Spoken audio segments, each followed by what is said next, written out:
Hi everyone, I'm the plant propagator and welcome to my channel. If you're interested in learning a little bit more about what I do, please subscribe to my channel. Today I'm going to do the first part of a test on my inexpensive airflow box that I made.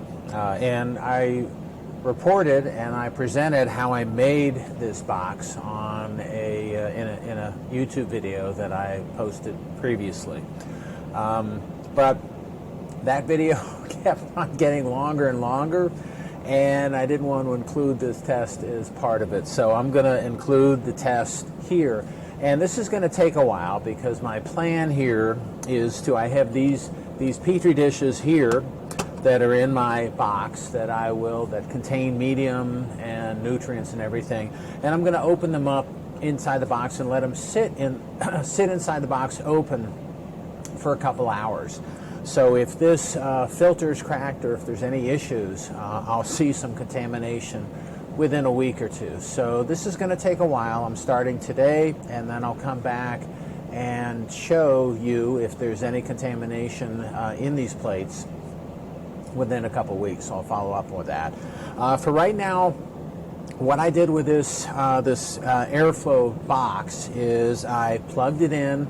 I wiped down the inside of this with isopropanol solution, 70%, cleaned it up, and I've let the fan run for a little while. So what I'll do now is I've got these two dishes, and these dishes that you can see in here are just, it's just an orchid medium, and if it's contaminated, we should be able to see, like I said, within a week or two. So I'm just going to, very easy test here.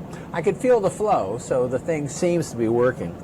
So I am going to take the lids off and just let it sit for a couple hours. At the end of the 2 hours, I'll put the lids back on, wrap the dishes, and then put it in the culture room and see what we have. So really, that's all there is to it. I will let you know what happens at the end of all this. So the next video that I show you, or we'll splice into this, will be a few weeks down the road to see if these plates are clean or whether they're dirty. And I'm back, and I'm sorry I lied. It's not 2 weeks later, it's just about 10 minutes later. And what I needed to include was a control, and that control is a Petri dish that I'm going to open on the outside of the hood. So this, unless the room is really clean, which I doubt, this will open it up for the same amount of time, and this plate should be contaminated because I'm going to let it sit open for a while. So now I'll be back in a couple of weeks, and I'll show you these plates, and we'll see if anything grow, and it'll give an indication of how clean this airflow box actually is. And we are back. So it's been a week since I put these dishes in the hood for a couple hours, opened them up, and I went and checked for contamination today. And I was real happy to report that there's no contamination in either of these dishes. And I thought, great. And then I checked the plate that was sitting out on the bench. And let me show you that close up. Because there's nothing on here either. All right, so what is going on?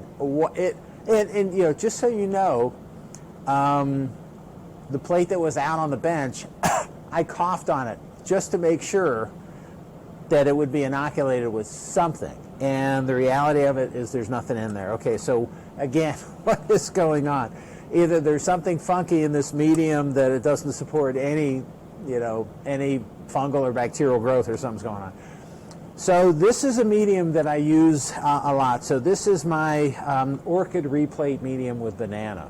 And what I normally do with this medium in the laboratory, as well as with some of my orchid media, with my seed germination medium, I add antimicrobials to them to keep contamination down. And this is something that I've been doing in this laboratory here, but also for a lot of the seeds that I bring into the laboratory, just because you never know what's going to be carried on with them.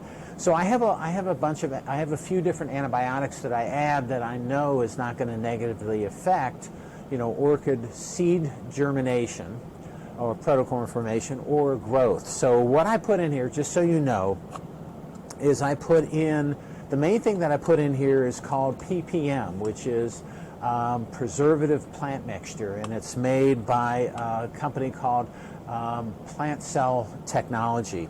And you can buy this stuff. You add this at 1 ml per liter. It's autoclave stable, pressure cooker stable, so it's really great to use. And I add this to the medium, and it's a general antimicrobial that kind of keeps contamination down. Now, there's nothing in here. So this worked really, just out on the counter, this worked really well.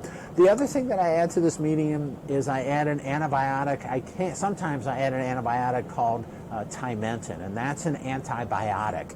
And you can get that from a number of different suppliers as well. So that's an antibiotic. The other thing that I add to my medium is I do add, and I'm pretty sure I added it in here, you add a fungicide called Benomil. Now the thing is, Benomil you can't get anymore. It's not commercially available anymore, but it's available for the scientific chemical supply houses will sell some of this. So I use the Timentin level. I don't think I mentioned what I used, and it's 400 milligrams per liter of Timentin is what I use. With a Benomil, it's 2.5 to 5 milligrams per liter, so very low levels of Benomil. And I have some of this because of how I use it. The antibiotic, the Timentin, has to be filter sterilized, so I don't recommend that you use that. It's very tough to filter sterilize it and add to the medium unless you have the right conditions. The Benomil, which is the fungicide, that you add before you autoclave or pressure cook, so that you can use. So this is an issue for this experiment. I probably could work out on the bench and don't even need the hood, but you should have something like this to work in. Anyway, so what I did is a little while ago I remade a medium without any antimicrobials, and that's right here. So I'm going to try this again with a medium that doesn't have any antimicrobials. So these are the old plates, and I'll hold on to them for another week. Sometimes, I will get contamination in these plates, and sometimes it just takes a little while, or you get really slow growth of usually fungi. So I'll hold on to these and see if they don't start growing something after another week. But in the meantime, I've got a medium that does not have any antimicrobials, and I'll leave these plates open in my laminar HEPA airflow box, and then I'll put this open out on the countertop. So I'll let this go for a couple hours, seal it up, and then I'll get back to you. I'll report back to you next week, and hopefully we'll see something on the media, on the fresh plates that don't have the antimicrobials. Okay, so be back in a week. Hi everyone, and we're back. It's been a few weeks since I first started testing my airflow box, and the results have been a little bit interesting, to put it one way. So I shared with you previously what I had when I put my first medium that I think might have contained the antimicrobials into the box and out on the bench. And things have grown for a little bit longer, things meaning the contamination that's on the dishes. So of the 2 dishes that I opened up in my flow box, one of them has, and you might not be able to see it very well, but one of them has a white fungal colony in there. The other doesn't have anything in there. The stuff that was, and initially the stuff that was on the bench, there wasn't any growth in there. So it's like, what the heck is going on? But now after a few more weeks, I'm not sure whether you can see it, but there are 2 colonies of something on either side of the dish. One looks, actually both of them look fungal. So, but the bottom line is that I'm not sure how good this is working based on the first dishes that I put in here. The second set of dishes, I remade those dishes so that I was pretty sure, so there were no antimicrobials in the dish. So of the 2 plates that I opened up inside of my flow cabinet, one of the plates there's a couple of, one bacterial, looks like one fungal colony on the dish, and the other one there is, you might not be able to see it, but over here, you can probably see it in the backside better, there's a bacterial colony right here. With the dish that I laid open on my lab bench and actually even coughed into it, there's nothing in here. So it's hard to make any kind of conclusion when your control that should be a lawn of bacteria and fungi. There's nothing in here, and it says open on the bench on this dish, and there's nothing. So and actually the reality of it is there's more in the dishes that I opened inside the flow box than outside of the flow box.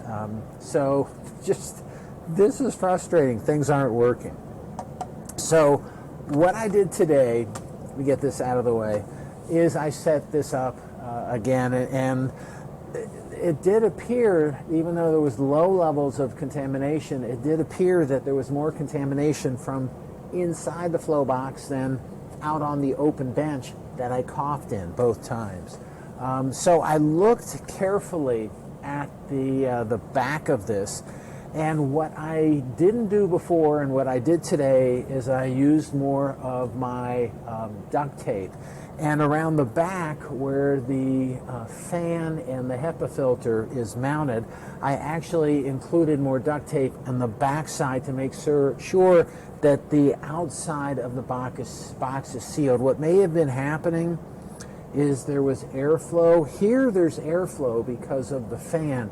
Outside here, the air is pretty stagnant. So, you know, there was more contamination inside than outside. So what I did is I just assumed that there was something that was slipping into the flow of air coming from behind and outside. So with this air movement, there might have been more contamination. So I put some duct tape on. I made sure that there was a good seal between the outside of the box and the fan slash HEPA unit filter system that I put together. And I'm trying it again one more time. So I've got 2 dishes that are open, that are inside the flow box. I'm going to leave these open here for 1 to 2 hours, and then I have one bench, one petri dish that's out on the bench. And just so there you go. Maybe I don't have anything inside my lungs, but there's one dish that's just out in the open trying to catch some bacteria, just to prove my point here about the control that should be working. So I'm going to let this go for another couple weeks, and hopefully there'll be some good results this time. Again, what I'm looking for is no contamination in my flow box and loaded with contamination in my petri dish that's with medium that's open on the bench. Again, it's so hard to make the proper conclusions when your control isn't loaded with contaminants here. So let's just try it one more time. So with that, we'll check back with you in a couple of weeks, and I'll share with you what these plates look like. Hi everyone, and we're back. This has been a really long-going experiment. It's been a while since I did the last test of the petri dishes in the flow box that I have here. And I want to share with you some of those results. First plate is not opened, and as you can see, nothing growing in there, so it looks good. Open, just out in the laboratory and coughed in, also loaded with contamination, and they're big because it's been a long time. So I've been putting off finishing up this video, and this is finished. If I do a new one, and I will do a new one, we'll start over again, because it's just, there's a lot of experiments taking a while, and I'm getting better at it. But still, this is, and the colonies are really big here because it's been such a long time. It's been about 6 weeks since I opened this, and that's why you got such big colonies. Okay, flow box test. Here are the 2 dishes. Here's one loaded. Here's another one loaded. What does that mean? Well, it means that the Petri dishes are allowing growth of fungi and bacteria, and lots of it. So the Petri dishes are now working like they're supposed to.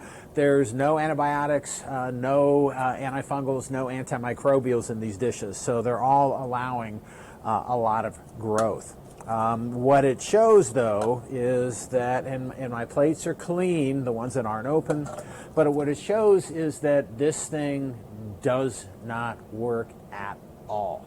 I'm sorry, it's sad to me, but the flow box itself doesn't work. And so why doesn't it work? Well, I have everything. I corrected everything. I turned the filter around. I duct taped it even more securely.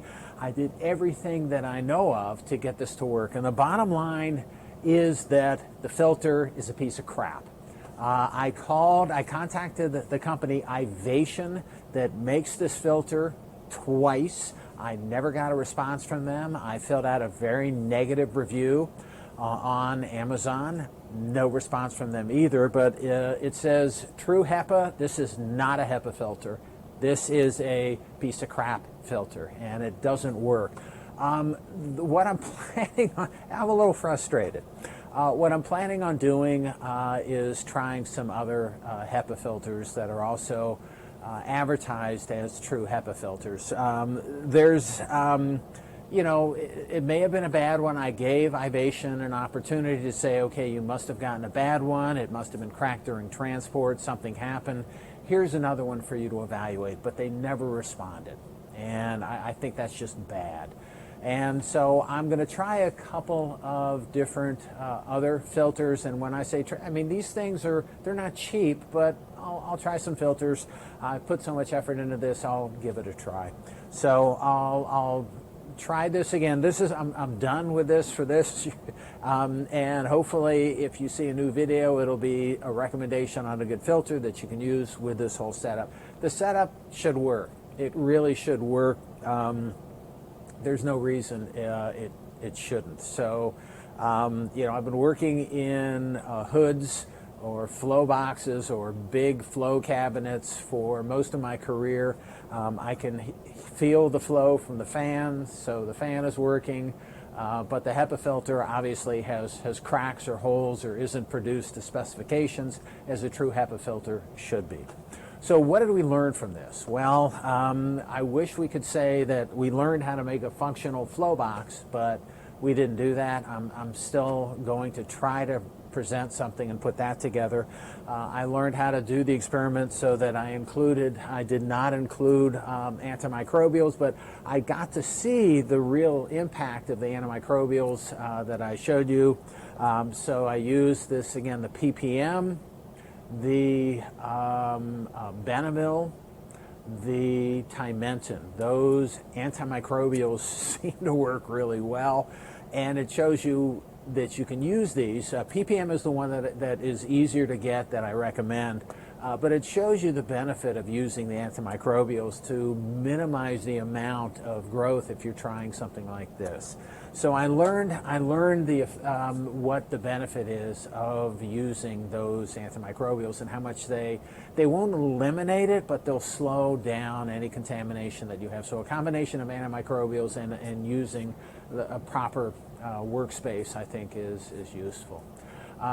That's all I have for today. I'm sorry it couldn't be more positive. I just wanted to finish it up. Again, what I'm going to try to do is try some other filters HEPA filters in this setup, and I'll report back to you if I can get those to work well.